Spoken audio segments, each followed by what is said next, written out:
Hi folks. The president of South Korea, President Park, refuses to meet with her counterpart across the Sea of Japan, the Japanese Prime Minister Abe. Yeah, she doesn't want to meet with her. Yeah, she's saying that first the Japanese have to admit the evil history they have with Korea, and then you need to compensate the so-called comfort women. Yeah, that's what she's saying. You better stay out of the Yasukuni shrine also. So because of those reasons, she refuses to meet with her ally, another democratic country in Asia.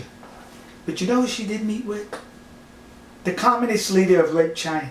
Yeah, she met him. She went there to Beijing, wherever that place is, to meet with him and greet him. Yeah. Now the Korean Peninsula today is divided. The communists in the north, who are lunatics, and the democratic government people in the south. It's divided today because of China, because of the communists sending their army into the Korean War. You see, the Allies and the South Koreans were going to win that war. They were on the verge of winning it until the communist Chinese sent their military south. So that's who she visited.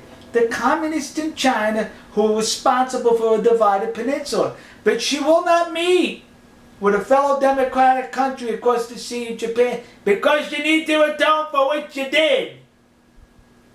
To which I have to say, really?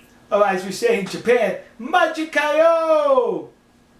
What she's really doing here, she's scapegoating. She's deflecting from the sins of her father.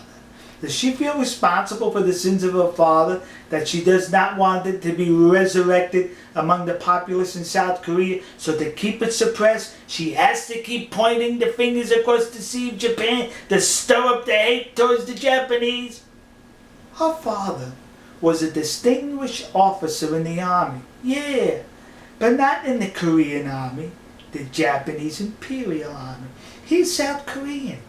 And during the war, he served in the Japanese Imperial Army with such distinction that he was raised in ranks to an officer, with such distinction that he was placed in a Japanese Imperial unit that was an elite unit in Manchuria because he served so well and with such distinction.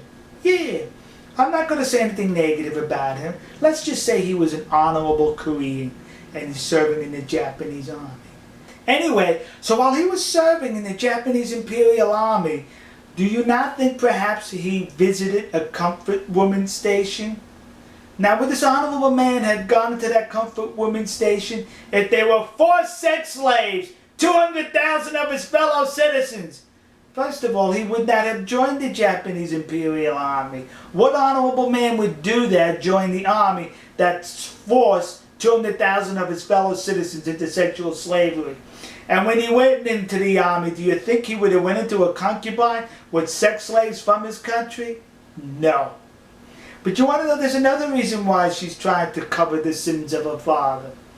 In 1965, when the nation of South Korea and Japan engaged in a treaty, he was the president. And in this treaty, the Japanese government paid millions, hundreds of millions, to the South Korean government as to close all these claims and to pass the money on to the victims. He didn't pass the money on to the victims because he knew they weren't victims, they were well-paid prostitutes.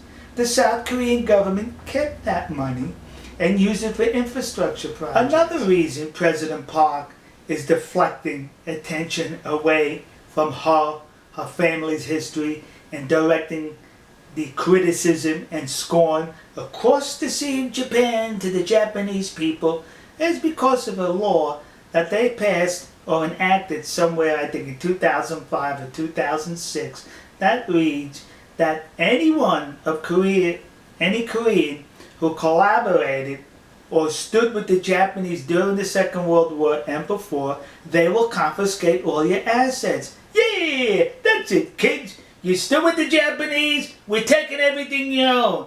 Well, her father He was an officer in the Japanese Imperial Army. So according to this law, they could take everything he owns. But there's just one aspect of this. He's dead. He was assassinated.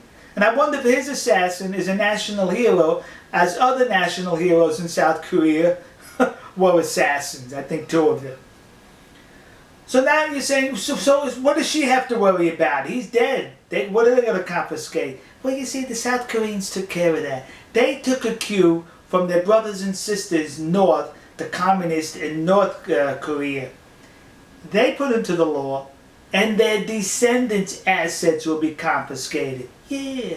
So people not yet born, who are of the same blood as her father, they can have their assets taken away. She can have her assets taken away. In North Korea, if you commit a crime, you go to jail, your children go to jail, your grandchildren go to jail. Yeah, because they believe the bad seed lasts for 3 generations. Well, here, they didn't put a limit on 3 generations in South Korea. Your descendants all the way down to the end of the earth. Yeah. Now, what kind of lunacy is that? So you see, President Park has to hide the sins of her father.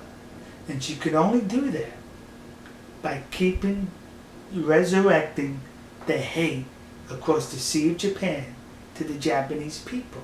See? So now, is she stupid? Is she ignorant?